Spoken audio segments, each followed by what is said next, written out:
Hello students, अस्सलाम वालेकुम। उम्मीद है आप सब खैरियत से होंगे।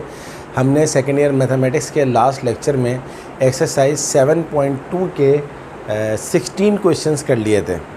आज हम कुछ और क्वेश्चंस करने के लिए जा रहे हैं एक्सरसाइज 7.2 के। Let's have a look question number 17। देखते हैं क्वेश्चन नंबर 17 में हमसे क्या मांगा जा रहा है।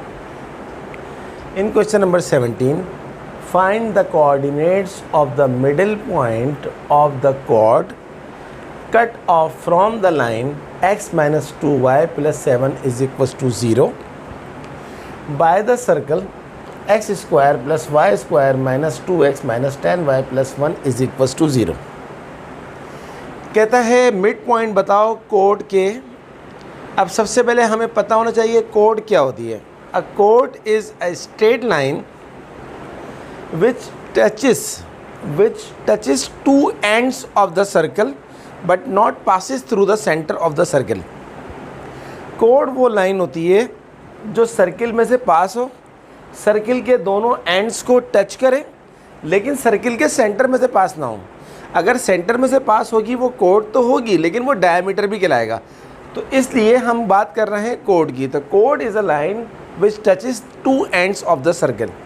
अब ये लाइन जो है x माइनस 2y प्लस 7, ये जब इस सर्किल के अंदर से पास हो रही है तो ये कोड बन गई।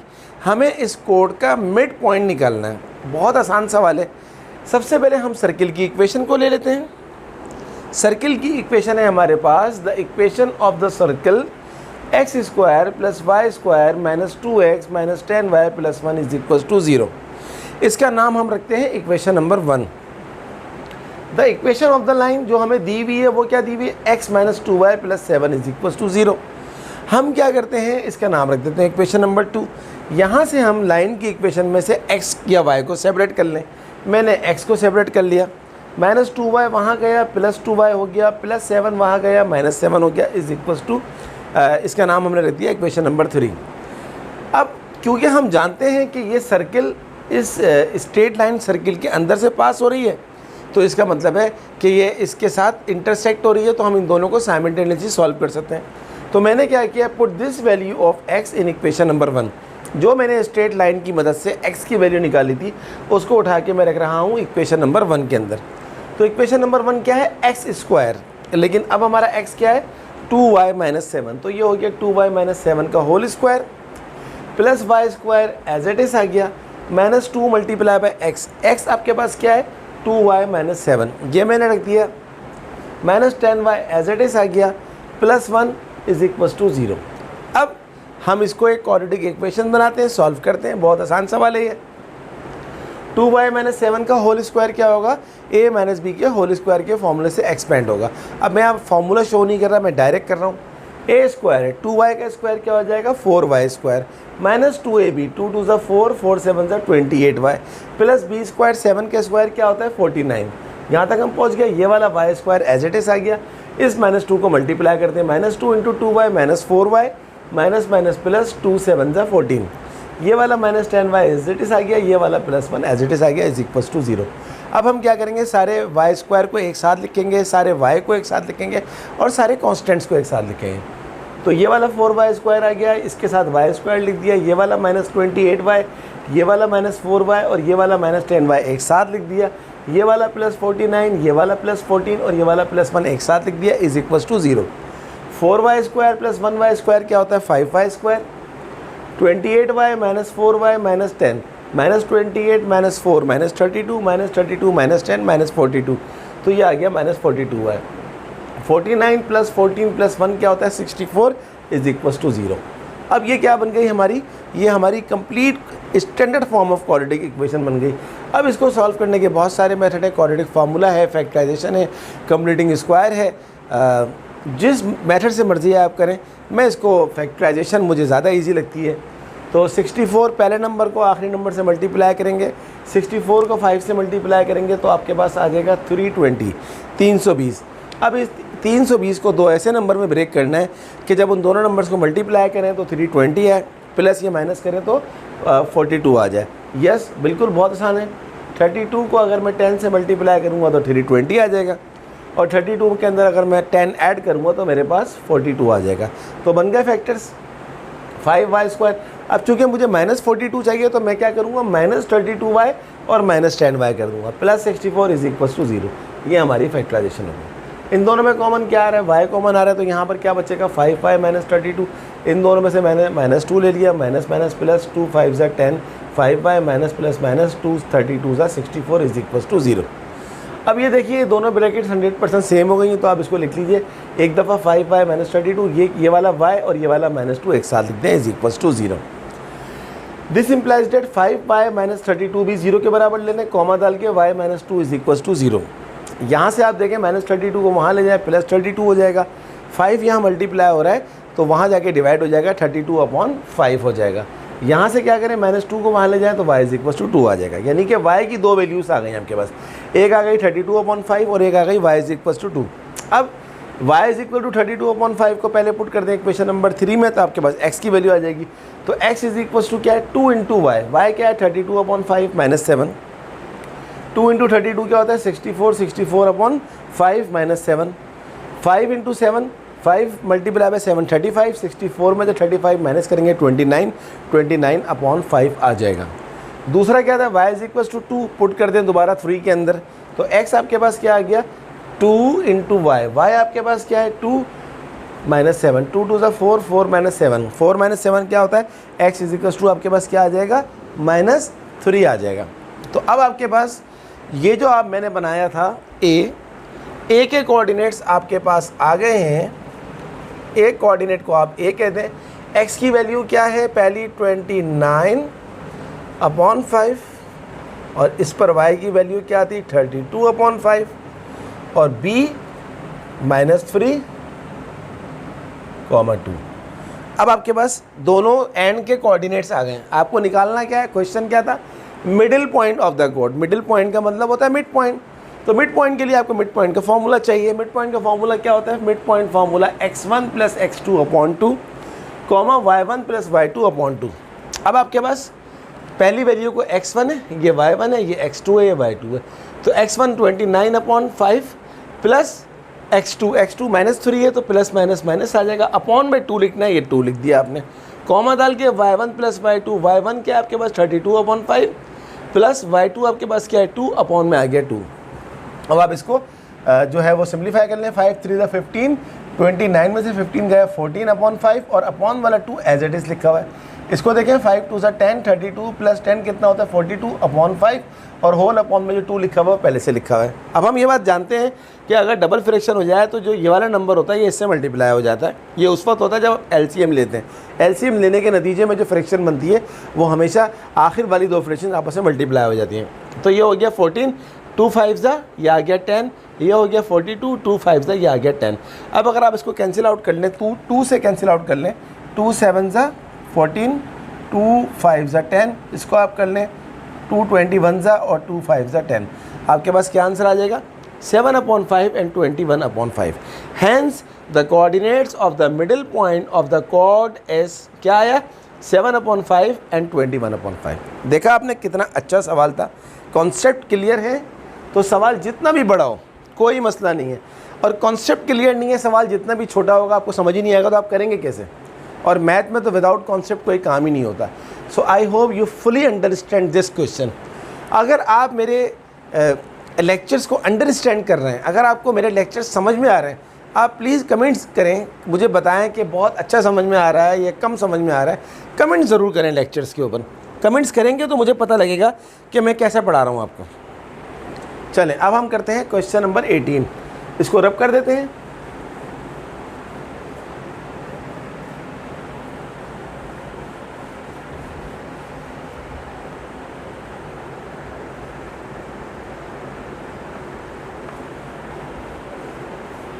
मैंने कोशिश की है कि अपने लेक्चर्स के थ्रू क्लास की तरह का एटमॉस्फेयर प्रोवाइड करूं। ये फील ना हो कि ऑनलाइन है, ये फील हो कि मैं और आप, और मैं पढ़ाते हुए भी यही समझता हूं कि आप सारे स्टूडेंट्स मेरे सामने बैठे हुए हैं। जब मैं समझता हूं कि आप सारे स्टूडेंट मेरे सामने बैठे हुए हैं, मैं इसी फीलिंग से पढ़ाता हूं। आप इस फीलिंग से पढ़ें कि सर आपके सामने खड़े हुए हैं, मैं आपकी क्लास में खड़ा हूँ। जब आप इस फीलिंग से जो है वो पढ़ेंगे और मैं इस फीलिंग से पढ़ाऊँगा तो आपको बहुत अच्छा समझ में आएगा। क्वेश्चन नंबर देखते हैं जनाब 18 में हमसे क्या पूछा जा रहा है। Find the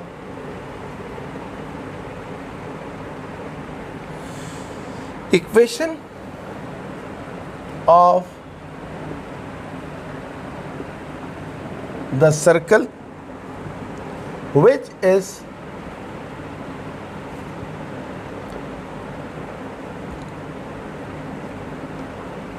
concentric with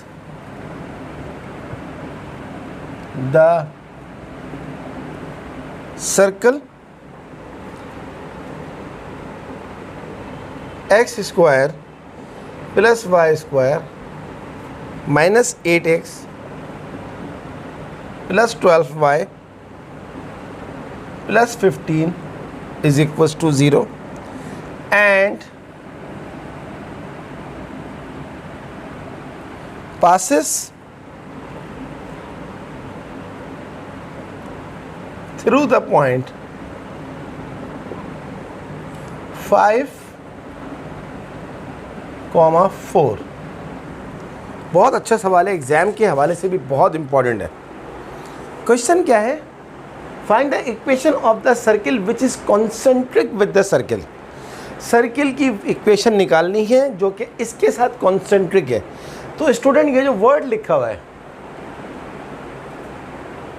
concentric, concentric का मतलब होता है सेम सेंटर, सेम सेंटर, यानी कि इस गिवन इक्वेशन ऑफ सर्किल का सेंटर और जो आपने निकालनी है उसका सेंटर, दोनों का सेंटर क्या है? सेम है। तो मैं आपको बना के भी दिखाता हूं कि कॉन्सेंट्रिक सर्किल किस तरह बनता है। सॉल्यूशन, ये एक सर्किल है और ये दूसरा सर्किल है। बहुत अच्छा नहीं बना रहा लेकिन कॉन्सेप्ट क्लियर होना चाहिए। ये जो है सेंटर है। तो स्टूडेंट इस सर्किल का और इस सर्किल का देख लें आप, सेंटर क्या है? दोनों का सेंटर सेम है। तो अब बात, ये तो ग्राफिकली बताया, अब बात करते हैं इक्वेशन कैसे निकालेंगे। आप जानते हैं स्टूडेंट 7.1 में मैंने आपको बहुत अच्छा बताया था कि सर्किल की इक्वेशन निकालने के लिए आपको दो चीज़ें चाहिए, एक सर्किल का सेंटर और एक सर्किल का रेडियस। तो गिवन इक्वेशन ऑफ सर्किल जो है आपके पास, गिवन इक्वेशन ऑफ सर्किल क्या है जनाब? X square plus y square minus 8x plus 2y plus 15 is equal to 0। इसको आप अगर कंपेयर करवाएं जनरल इक्वेशन ऑफ सर्किल से, जो कि क्या होती है? X square plus y square plus 2gx plus 2fy plus c बराबर है 0। यहाँ पर देखें x के साथ में क्या लिखा हुआ है? 2g। वहाँ पर x के साथ में क्या लिखा हुआ है? -8। तो g आपके पास क्या हो जाएगा? 2 1 जा 2, 2 2 जा 4 -4। वो यहाँ देखें y के साथ में क्या लिखा हुआ है? 2f। वहाँ पर y के साथ में क्या लिखा हुआ है? 12। तो f इज इक्वल टू 2 6 जा 12, ये आपके पास आ जाएगा 6। आप जानते हैं सर्किल का जो सेंटर होता है उसका फॉर्मूला क्या होता है? -g - f। अब यहाँ पर ऑलरेडी माइनस में है तो माइनस माइनस प्लस हो जाएगा, ये हो जाएगा 4 और माइनस प्लस माइनस ये हो जाएगा, यानी कि अब आपके पास सर्किल का सेंटर आ गया। क्योंकि उसने खुद कहा है कॉन्सेंट्रिक है, कॉन्सेंट्रिक का मतलब है क्या? इसका सेंटर और जिसकी आपने इक्वेशन निकालनी है उसका सेंटर सेम है। तो मैंने इसका सेंटर निकाला तो वो हमारे रिक्वायर्ड सर्किल का भी सेंटर 4 और -6 है। अब बात करते हैं आगे, सर्किल किस में से पास कर रहा है? 5, 4 में से। बहुत आसान बात है, फ़र्ज़ करें वो सर्किल हमारा ये है 5, 4, इसमें से पास हो रहा है। तो अगर इसमें से पास हो रहा है तो ये क्या बन जाएगा? रेडियस। और सेंटर के कोऑर्डिनेट्स तो आपके पास ऑलरेडी आ गए 4, -6। तो स्टूडेंट आप जानते हैं इसका नाम हम रख देते हैं ए। तो ए सी का अगर मैं डिस्टेंस निकाल लूँ डिस्टेंस फार्मूले से तो वो क्या होगा? रेडियस होगा। और डिस्टेंस फार्मूला क्या होता है?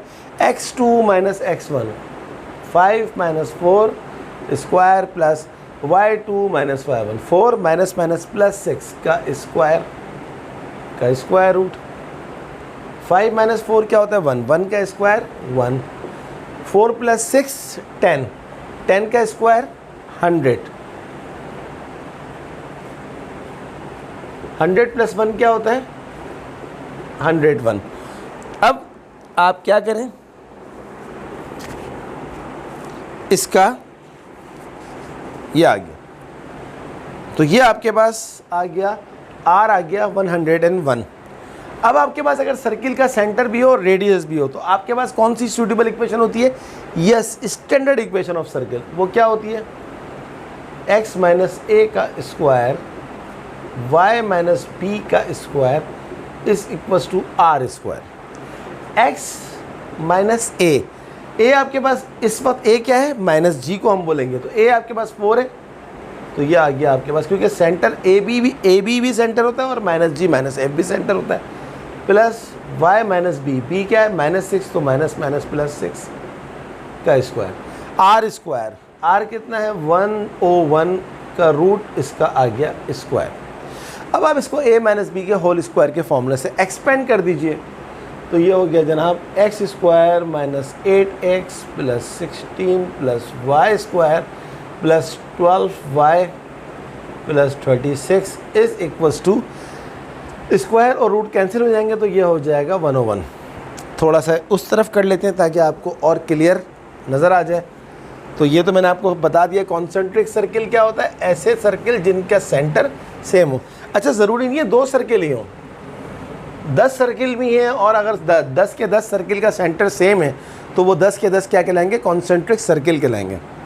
अब इसको ऑर्डर में लिख लें, x square plus y square, x वाला टर्म एक ही है, माइनस 8x प्लस 12y, और 16 और 36 और 10 46, 36 और 16, 6 और 6 12, 2 52 हो जाएगा। ये 101 को उठा के यहाँ शिफ्ट कर दें तो -101 इज इक्वल टू 0। तो जनाब ये आ गया x square plus y square minus 8x plus 12y। 52 में से 101 माइनस कर देंगे तो आपके पास आंसर आ जाएगा -49। This is our required equation of the circle. इसका आंसर भी मैं बुक से वेरीफाई कर लेता हूँ।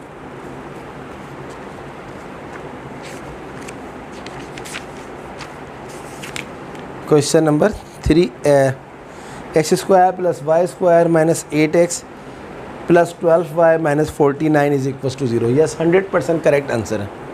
तो कॉन्सेप्ट क्लियर था, तो देखा आपने कितनी आसानी से आपने सवाल कर लिया। चलें, लेट्स स्टार्ट नेक्स्ट क्वेश्चन। ये था 18, अब हम करते हैं क्वेश्चन नंबर 19। देखते हैं 19 में हमसे क्या पूछा जा रहा है।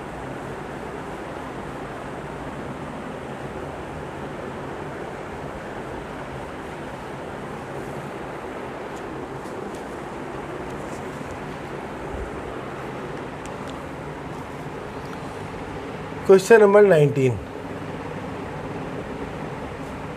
Find the equation of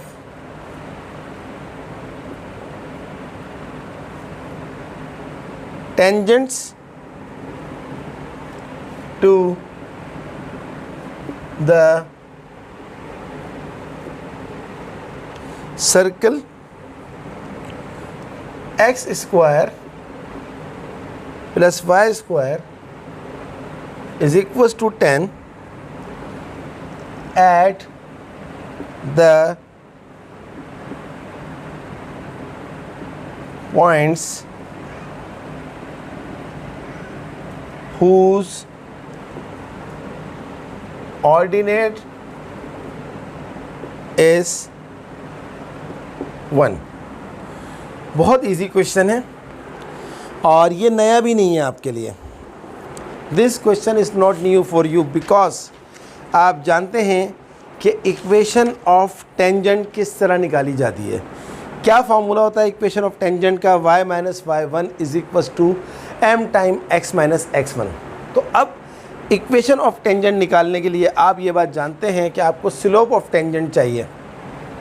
तो slope of tangent at the circle, यानी कि कर्व, सर्किल एक कर्व होता है, तो उसको हम आप जानते हैं कि स्लोप ऑफ टेंजेंट निकालने के लिए जब किसी कर्व का स्लोप निकाला जाता है तो डेरिवेटिव निकाला जाता है। तो सोल्यूशन क्या हो जाएगा इसका,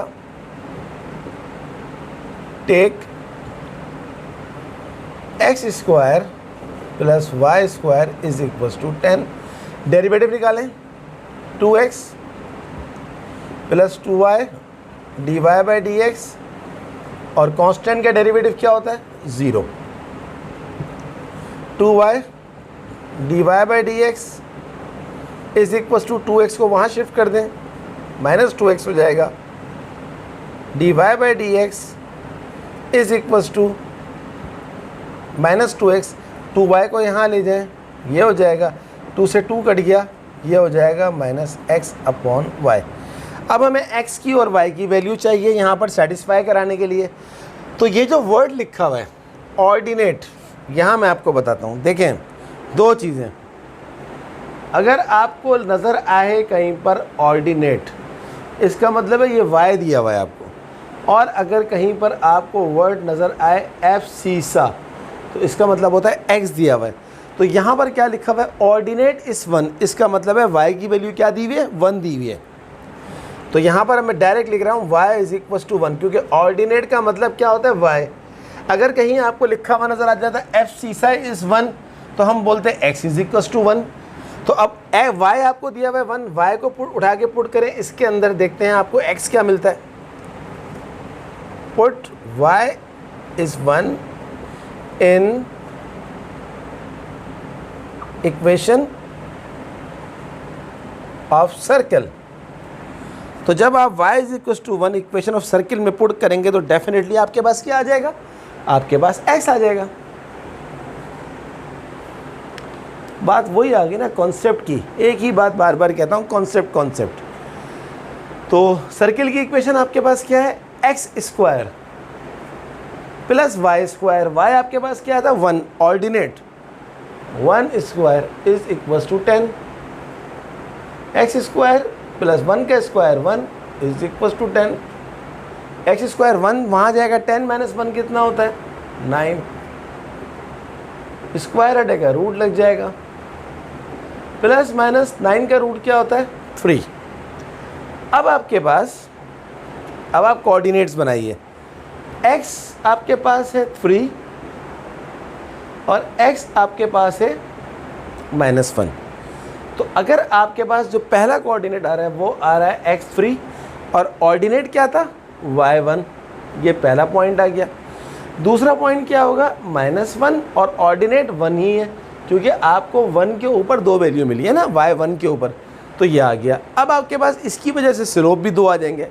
तो आपका जो m आ रहा है, m क्या आ रहा है स्लोप ऑफ टेंजेंट बोलेंगे इसको, सॉरी ज़रा इसको सही से लिखना चाहिए ताकि क्लियर हो जाए बात। Slope of tangent is equals to क्या निकाला था आपने -x अपॉन वाई, क्योंकि आप जानते हैं कि dy बाई डी एक्स को यहाँ पर स्लोप ऑफ टेंजेंट कहा जाता है। तो एक आपके पास आ जाएगा mt1 और इसको मैं सेटिस्फाई करवा रहा हूँ पहले पॉइंट से 3,1 -x, x कितना रखेंगे 3 और y कितना रखेंगे 1।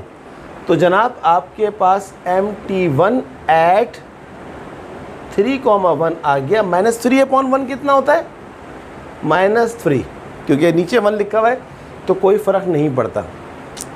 अब हम दोबारा चलते हैं आगे, mt2 दूसरा पॉइंट आपके पास क्या है -1,1 माइनस x कितना है -1 और y कितना है 1, माइनस माइनस प्लस 1, तो आपके पास दूसरा आ गया 1। अब आप जानते हैं कि इक्वेशन ऑफ टेंजेंट का फॉर्मूला क्या होता है, y minus y1 is equals to mt x minus x1। अब आपके पास अगर आप यहाँ पर कर दें mt1 और ये आपके पास पहला पॉइंट से सेटिस्फाई करवा दें, सेटिस्फाई 3,1, तो y माइनस y1, y1 आपके पास क्या है 1, mt1 कितना निकाला था आपने -3, यहाँ -3 लिख दें x माइनस x1, x1 आपके पास क्या है, ये लिखा हुआ 3, तो y minus 1 is equal to minus 3 into x minus 3x minus minus plus 3 9, तो y माइनस 3x को उठा के यहाँ ले जाएं, ये हो जाएगा प्लस 3x, 9 को वहाँ ले जाएं, माइनस 9 माइनस 1 कितना हो जाएगा, minus 10 is equal to 0। This is first required equation of tangent. अब आप निकालें दूसरी इक्वेशन, फिर ये फॉर्मूला लगा दें y माइनस y1। अब आप इस पॉइंट को ले लीजिए, पहले ये x1 y1 था, अब ये x1 y1 हो जाएगा, तो यहाँ पर y1 वो है 1, mt2 लगाना पड़ेगा आपको, mt2 कितना आ रहा है, 1 आ रहा है, x माइनस x1, x1 यहाँ पर कितना है, माइनस 1, तो ये क्या हो जाएगा, माइनस माइनस प्लस 1, तो y minus 1 is equal to 1 से कोई फ़र्क नहीं पड़ता, 1 इंटू दिस 1 ही आ जाएगा, वही चीज़ आ जाएगी, y माइनस x1 यहाँ चला जाएगा, minus 1 minus 2 is equal to 0। This is our second required equation of tangent. तो ये हमारा सवाल था। आई होप कि आपको समझ में आया होगा, और देख रहे हैं आपके हर सवाल में दूसरे के साथ कोई ना कोई सेटिंग जो है, प्रीवियस से कोई ना कोई सेटिंग जो है वो आउट है। आउट का मतलब है अलग अलग है। तो पहला हमारे पास क्या लिखा हुआ है, y plus 3x minus 10 is equal to 0, और दूसरा हमारे पास क्या है, एक मिनट, एक चीज़ शायद थोड़ी सी कुछ गड़बड़ हुई है, चेक कर लेते हैं उस गड़बड़ को क्या है।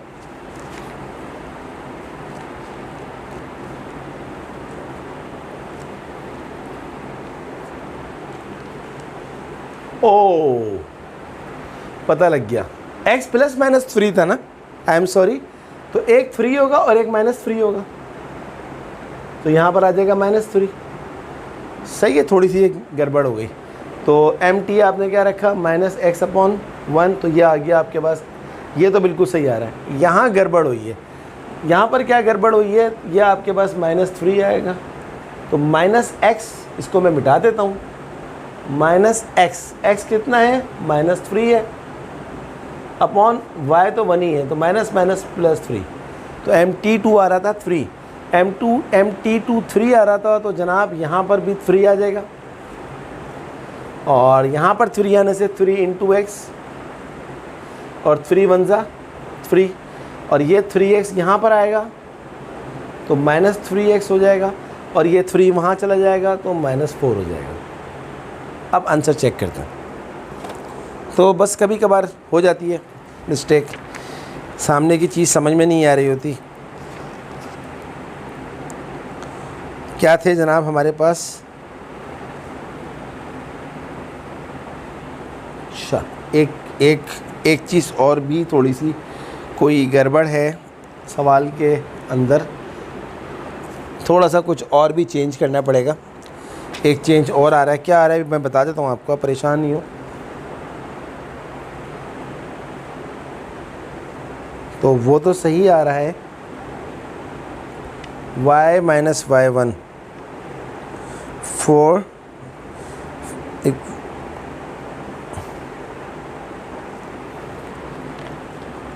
दूसरी इक्वेशन का कोई मसला आ रहा है। पहला तो आंसर बिल्कुल सही है, मैं इसको जब तक सेटिस्फाई नहीं होऊंगा मैं आगे नहीं जाता, मेरी आदत है। 3x plus y minus 10 is equal to 0, ये तो बिल्कुल सही है। और दूसरा है मेरे पास, ओ सही है, हो गया, x माइनस x1, x1 क्या था, माइनस 3 था, तो मुझे यहाँ भी रखना था, ये 3 आ गया, क्योंकि वो देखें ना, एक छोटी सी मिस्टेक से सिर्फ -1 यहाँ रखना था, उसकी वजह मैंने -1 यहाँ रखा इस जगह पर, उससे सवाल कितना ख़राब हुआ। तो आप मेरी इस मिस्टेक से लर्न ये करें कि एक ज़रा सी मिस्टेक पूरे सवाल को ख़राब कर देती है। तो 3 3 9, अब ये जब 9 यहाँ आएगा तो ये -9 हो जाएगा और ये -10 हो जाएगा। अब हमारा आंसर ये 100% सही हो गया। तो I am sorry for this, एक छोटी सी बस जल्दी में, हालांकि नज़र भी आ रहा है +-3 में एक 3 होगा एक -3 होगा, उसके बावजूद मैंने जल्दी में -3 की जगह पर -1 रख दिया। चलें कोई बात नहीं, थोड़ी बहुत मिस्टेक मैं भी कर सकता हूँ, कोई भी इंसान कर सकता है। मैं तो अपने आप को वैसे भी स्टूडेंट समझता हूँ, I am not a teacher, I am student. Teacher तो बहुत बड़ी बात होती है। कोई शख्स अपने आप को टीचर बोले तो बहुत बड़ी बात होती है। Next question 20,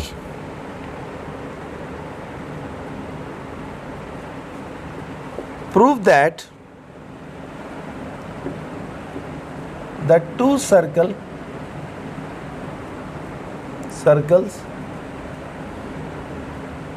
x square plus y square plus 2gx plus c is equals to 0 and x square plus y square plus 2fy plus c is equals to 0 touch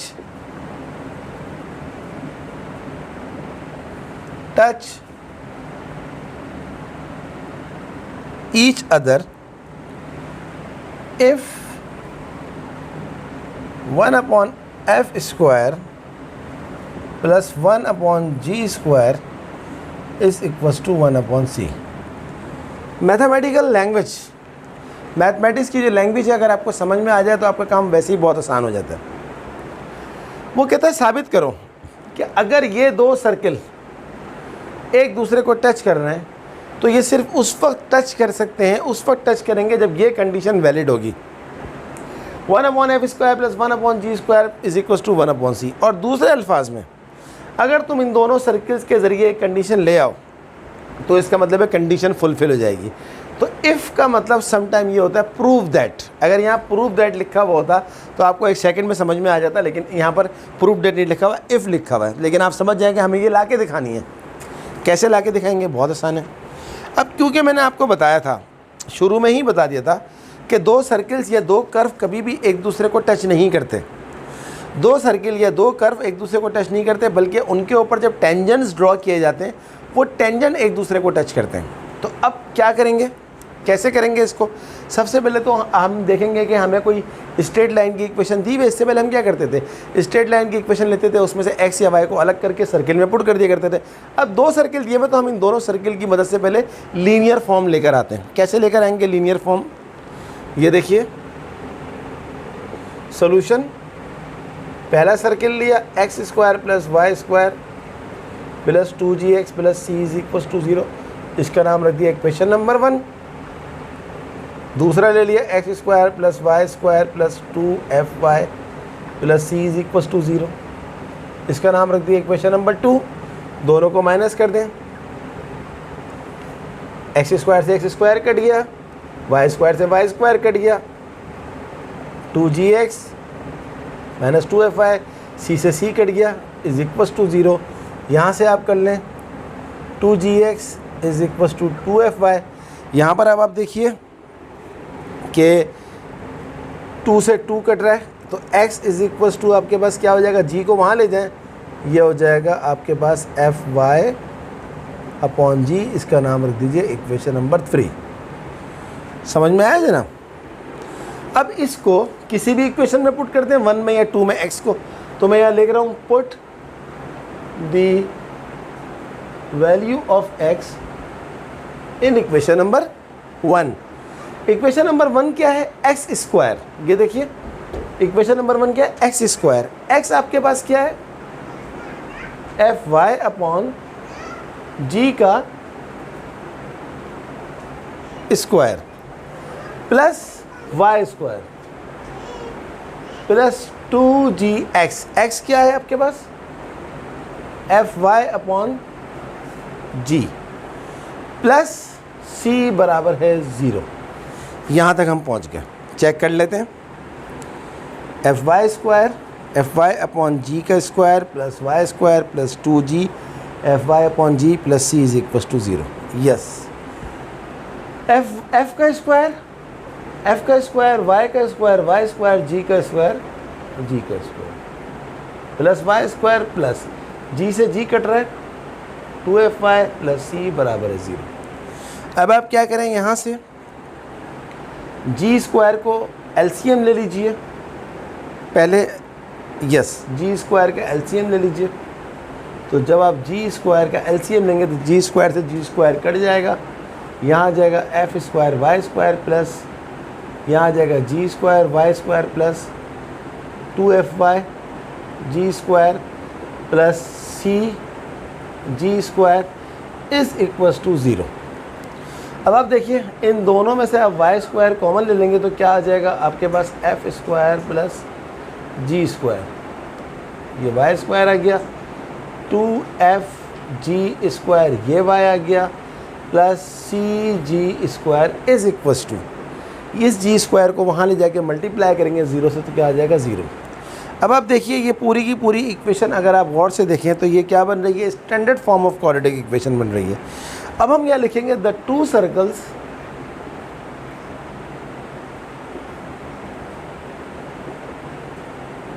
touch each other if b square minus 4AC बराबर है 0। Touch कर रहे हैं तो discriminant क्या होना चाहिए, 0 होना चाहिए। चलें आगे चलते हैं। अब डिस्क्रिमिनेंट 0 कर देते हैं इसको मैं मिटा रहा हूं क्योंकि अब ये हमारे इतने काम का नहीं है। ये हमें लाके दिखाना है कंडीशन।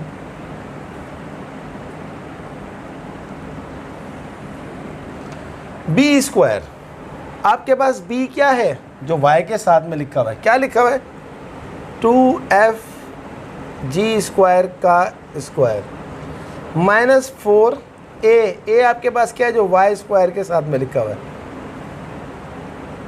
सी क्या है आपके पास सी जी स्क्वायर, पूरे कांस्टेंट को हम क्या कहते हैं सी कहते हैं। अब इसको मल्टीप्लाई कीजिए, 2 का स्क्वायर क्या होता है 4, F का square F square, g square का स्क्वायर G4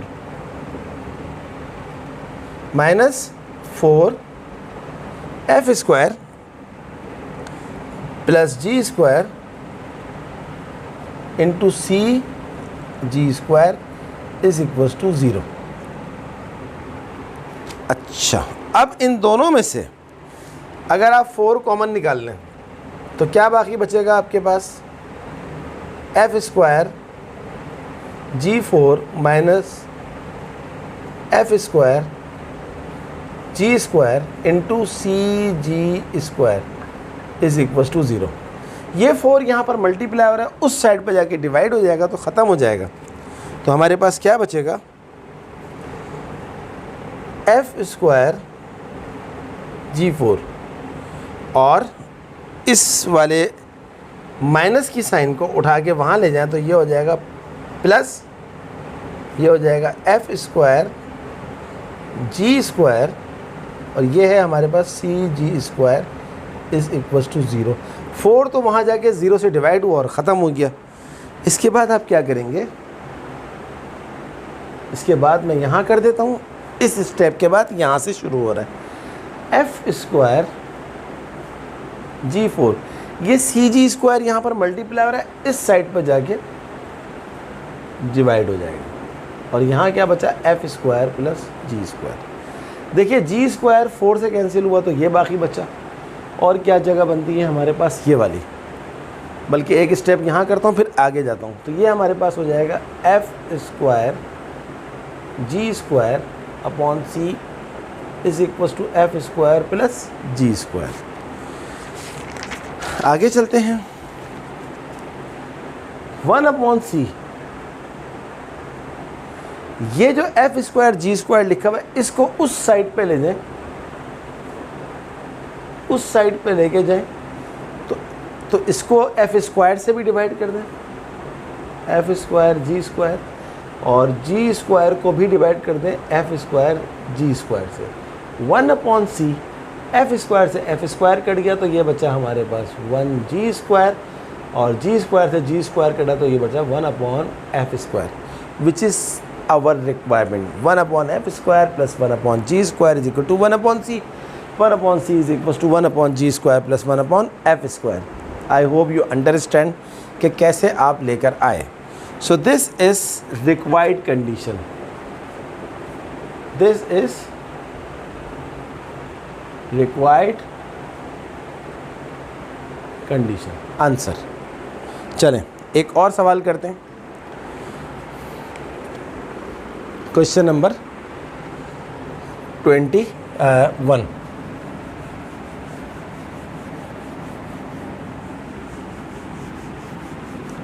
सिर्फ और सिर्फ आप देख रहे हैं कि क्वेश्चन जो है वो लेंदी हैं, बट कॉन्सेप्ट अब आपको ऐसे मिल रहे हैं कि कोई नया कॉन्सेप्ट अभी तक आया नहीं है, आसान ही चल रहा है, पुरानी चीज़ें ही अब रिपीट होना शुरू हो गई हैं। चलिए जनाब देखते हैं क्वेश्चन नंबर 21 में हमसे क्या मांगा गया। 21 क्या है हमारे पास, find the value of r such that the line x is equals to 2y plus 4 should be a tangent to the circle x square plus y square is equals to r square। r की value बताओ अगर straight line जो given है वो circle के ऊपर tangent हो। बहुत ही आसान सवाल है, बहुत जल्दी ख़त्म हो जाएगा। सबसे पहले आप ले लीजिए इक्वेशन ऑफ लाइन। क्या दिया हुआ है आपको, x is equals to 2y plus 4। इसको पुट कर दें, put this value of x in equation of circle. तो सर्किल की इक्वेशन क्या है, एक्स स्क्वायर। एक्स आपके पास क्या आ गया, 2y प्लस 4 का square plus y square is equals to r square. खोल दीजिए इसको a प्लस बी के होल स्क्वायर के फॉर्मूले से। क्या फॉर्मूला होता है, 4y स्क्वायर प्लस 2 2 ज़ा 4 4 4 ज़ा 16y प्लस 4 का square 16 plus y square. R square को उठा के इधर ले हैं तो माइनस आर स्क्वायर हो जाएगा 0। वाई स्क्वायर और 4y स्क्वायर कितना होता है, 5y स्क्वायर। 16y ऐसे ही आ जाएगा और कुछ बचा प्लस 16 16 और minus r square is equals to 0। अब ये क्या बन गई आपके पास, ये आपके पास बन गई standard form of quadratic equation. अब स्टैंडर्ड फॉर्म इक्वेशन बन गई इफ़ रूट्स, यहाँ पर क्या लिखा हुआ है, if line is tangent to the circle. अगर ये लाइन सर्किल के ऊपर टेंजेंट है तो definitely be square minus 4ac क्या होगा, 0। बी क्या है, जो y के साथ में लिखा हुआ है, y के साथ में क्या लिखा हुआ है, 16 का square minus 4 multiply by a क्या है, जो y स्क्वायर के साथ में लिखा हुआ है, क्या लिखा हुआ है 5 मल्टीप्लाई बाय c क्या है, कांस्टेंट यहाँ पर क्या है 16 माइनस आर स्क्वायर और उस तरफ क्या लिखा हुआ है 0। तो 16 का स्क्वायर आपको पता है कितना होता है, 256। 4 5 ज़ा 20, 16 minus r square is equals to 0। 256, 20 को अगर आप 16 से करेंगे 320 आ जाएगा और 20 को इससे करेंगे 20 r square is equals to 0 आ जाएगा। 256 में से जब 320 माइनस करेंगे तो आंसर आ जाएगा -64 plus 20 r square is equals to 0। 20 r square is equals to 64 को वहाँ शिफ्ट कर दें प्लस 64 हो जाएगा। तो आर स्क्वायर 20 को वहाँ ले जाके डिवाइड कर दें, 64/20 हो जाएगा। इसको काट दें, किससे कट रहा है ये, सबसे बड़ा नंबर कौन सा जा रहा है, 4 से जा रहा है। 4 16 64 4 पंजे 20, 16/5 है। तो जब आर स्क्वायर, जब स्क्वायर हटेगा तो उस साइड के ऊपर रूट लग जाएगा, रूट लगेगा तो ये हो जाएगा 16/5 और r इज इक्वल्स टू 16 का रूट क्या होता है 4 और 5 का रूट। क्योंकि 5 का रूट पॉइंट में आता है तो पॉइंट में लिखने की ज़रूरत नहीं है। इसका आंसर चेक कर लेते हैं। क्या दिया हुआ है जनाब इसका आंसर? प्लस माइनस 4/√5 दिया हुआ है। जाहिर सी बात है स्क्वायर हटेगा तो प्लस माइनस भी लगेगा, मैं प्लस माइनस लगाना भूल गया, तो ये आ गया आपके पास 4/√5 answer. I hope you understand. चलें आगे, मुझे आज जाना चाहिए नहीं जाना चाहिए, ये क्वेश्चन बताएगा मुझे। क्या है question?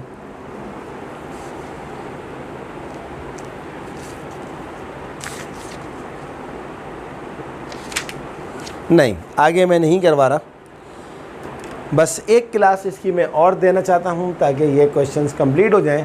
7.2 I hope you understand today's class. आज भी हमने काफ़ी सारी लर्निंग करी है, काफ़ी सारा काम समझा है, और आज जो हमने क्वेश्चंस किए हैं टोटल, हमने कहाँ से स्टार्ट किया था? क्वेश्चन नंबर 17 से स्टार्ट किया था। 17 1 2 3 4 5 क्वेश्चंस आज हमने किए हैं। काफ़ी बड़े बड़े क्वेश्चन ने, देख लीजिए आप, काफ़ी टाइम हो गया ये एक्सरसाइज करवाते हुए, बट वंस ये कंप्लीट हो जाएगी तो इसका मतलब है कि हमने बहुत बड़ा माइलस्टोन अचीव कर लिया है। तो काइंडली आप ज़्यादा से ज़्यादा प्रैक्टिस करें, और जितनी ज़्यादा प्रैक्टिस करेंगे इतने ही अच्छे स्टूडेंट आप बन जाएंगे। और अगली क्लास भी मिस नहीं करिएगा, बल्कि कोई क्लास मिस ना करें, एग्ज़ाम्स अब बहुत करीब आ जाएंगे। और कोई भी प्रॉब्लम हो, कोई मसला हो, कमेंट बॉक्स में बताइए, तो इंशाल्लाह मैं आपकी ज़रूर हेल्प करूँगा। और student, one more request to you, अगर आपने अभी तक मेरे चैनल को सब्सक्राइब नहीं किया है तो काइंडली उसको जल्द से जल्द सब्सक्राइब कर लें, क्योंकि जैसे ही मैं वीडियो अपलोड करता हूँ आपको उसका नोटिफिकेशन मिल जाएगा। बेल आइकन को ज़रूर प्रेस करिएगा। मेरी वीडियोस को लाइक करने के साथ साथ अपने तमाम दोस्तों को जो मैथ पढ़ रहे हैं उन सबको काइंडली शेयर करें, ताकि सबका फ़ायदा हो। जब सबका फ़ायदा होगा तो सबको इल्म पहुँचेगा। ओके स्टूडेंट, अगली क्लास तक के लिए अल्लाह हाफ़िज़।